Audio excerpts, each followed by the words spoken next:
the new area, the expanded version of Eden Zero is nearby. Like, everything is just a chapter or two away. You're now at Dragon Falls, and it is, we're just at that point. So, as it were, this chapter was going to give us some information on things going on, give us some hype, give us some much needed lore, and I think that I mentioned my theory earlier because it wasn't that long. It was what, like Monday, I think 3 days ago, and for some reason there's an early chapter this week.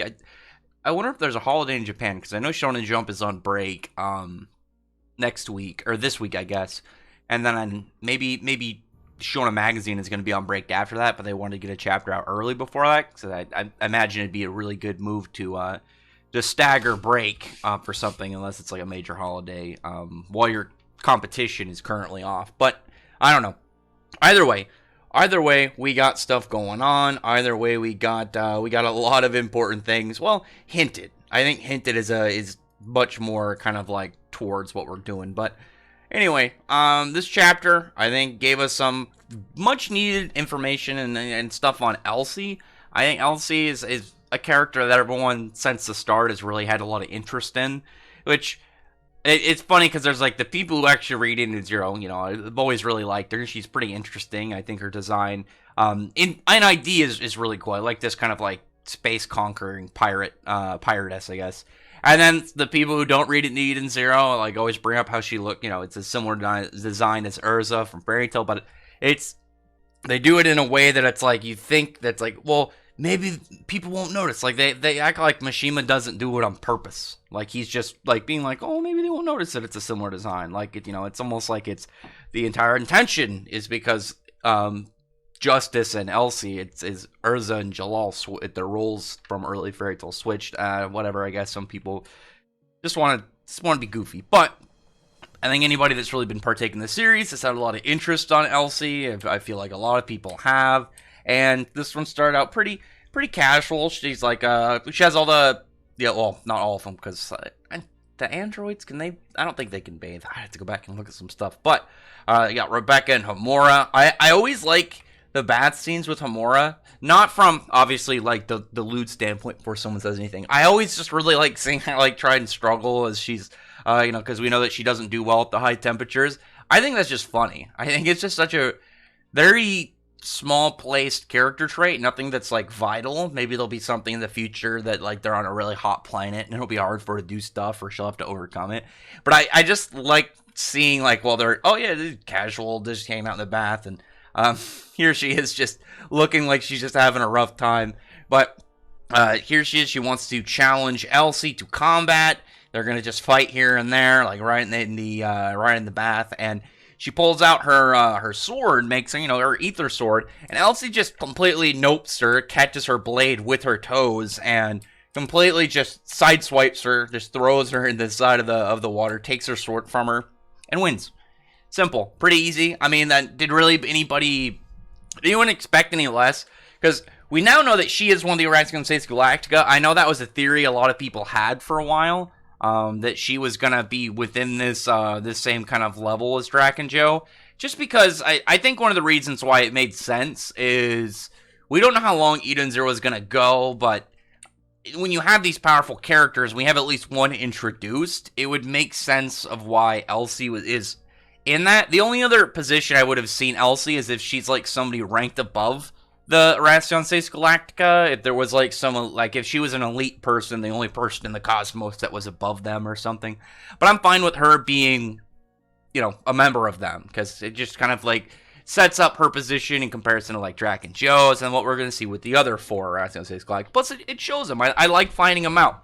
And it's always weird if you have a number of characters, but like a number of things, like a number, insert title or object or whatever in a series, and then it's like, cool, this is number, 1500, whatever, and then you never find out certain other ones. I know, like, Fairy Tail, we never even saw, like, all the Wizard Saints, the 18 Battle Gods of Yakumo, we only got 2 of them. I think there's a bunch of Keto spells in Bleach that still aren't known. I have to go and look. I think there's a couple that aren't known. But you know what I mean.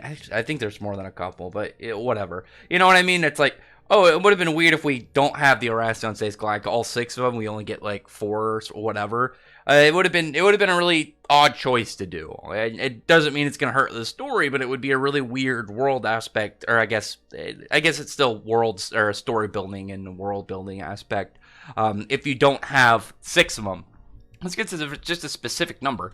That it would be weird to have like 3 or 4 of them. I guess I could say the same with the Wizard Saints, but maybe we'll get the other remaining ones one day. Probably not. But anyway, Elsie just completely no diffing Homura. Victory done.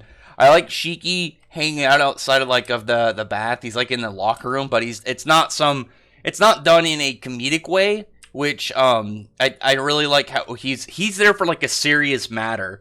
But it's not treated that, like, in the reality of the situation, he's kind of just, like, hanging out.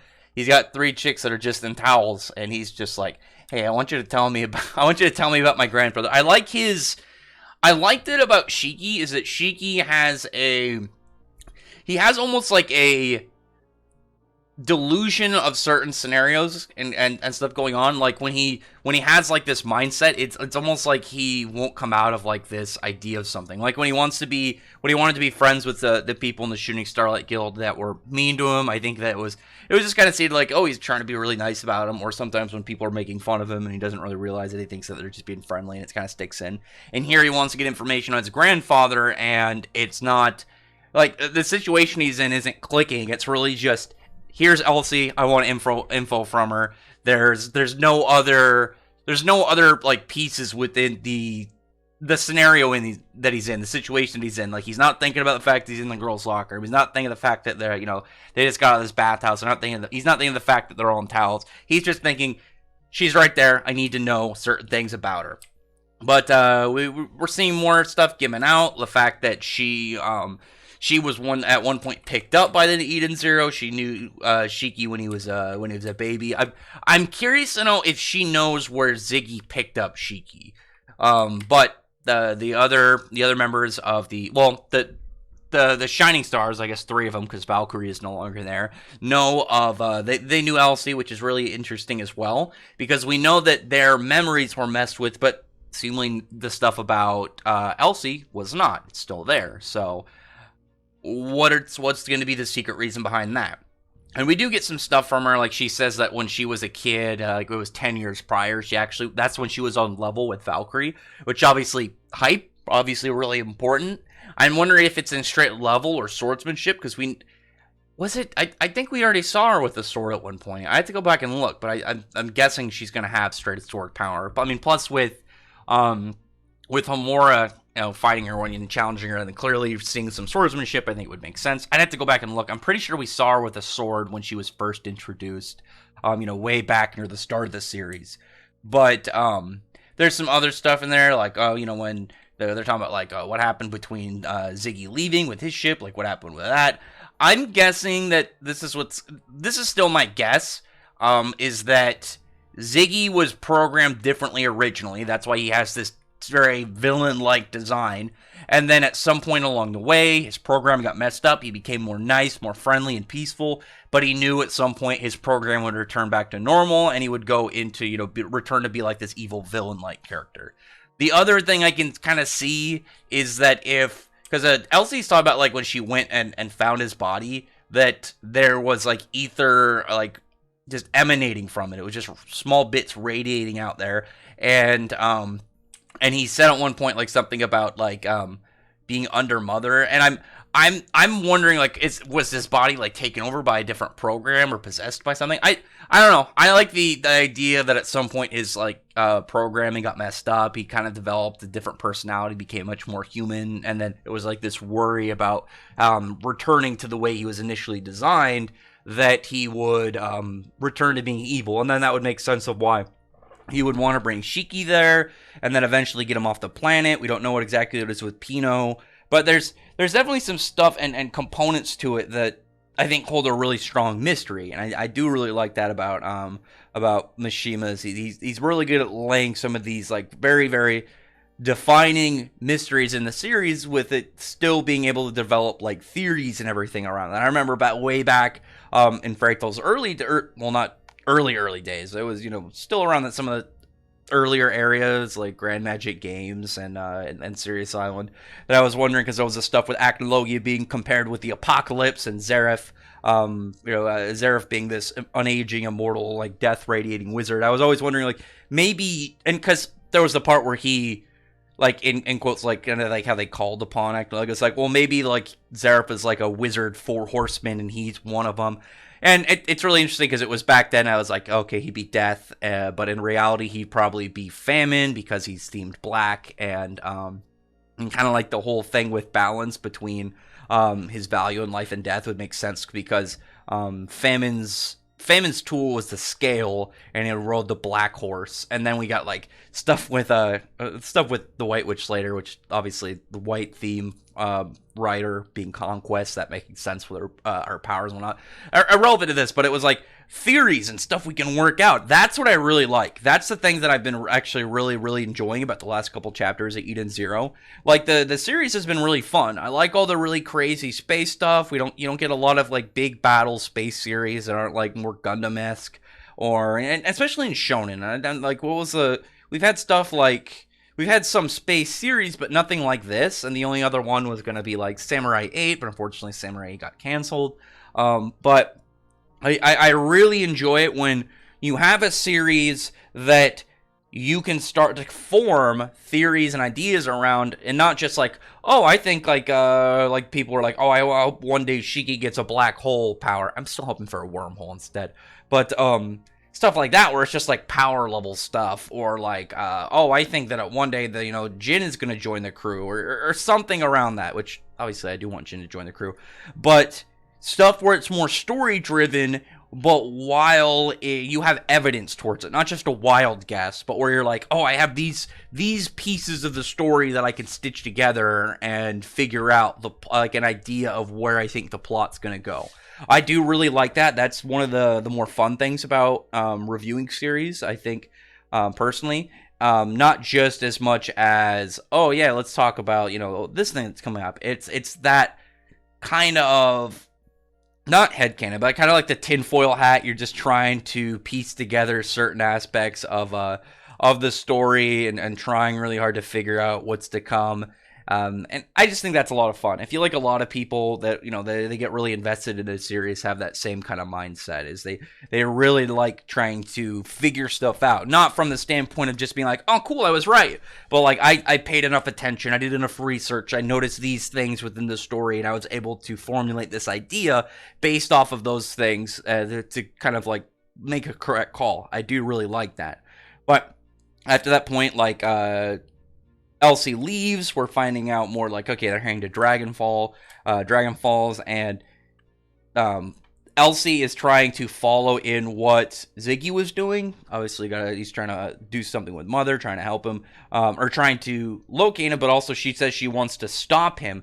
And again, I think that she is aware of what's wrong with him, and maybe we did get that given to him, because like, it was like a little bit of a mystery, and then I was like, oh, when she was saying that what he said, when his body woke back up, but also like right after that, there's like a short time, kind of like there's a couple probably minutes of like conversation that was skipped over because important plot things, or maybe there was just some like parting words. But there's definitely a point of like some time passing, because then at the next shot we see Elsie is leaving in her ship, and everyone else is back on the Eden Zero. And I think when she says like it's her duty to stop him, I think that does strongly reinforce my idea that Ziggy knew, like I said, Ziggy at some point was aware of his programming, and maybe he's like, eventually I'll return to normal. That's why I want to get Shiki out into space, but I need someone to show up to do it. And after that point, like, the characters are all like, okay, what are we going to do now? Shiki still wants to chase his grandfather. He still wants to go out and stop him. He says he's playing, if he's playing something really bad, he needs to do something. He's trying to take responsibility. And I do really like that. Oh man, Granbell is like completely destroyed. Like, that's rough. That must have been the Starbringer attack that that Ziggy dropped. I might have completely missed that portion, but wrecking it completely, like tearing apart that planetoid.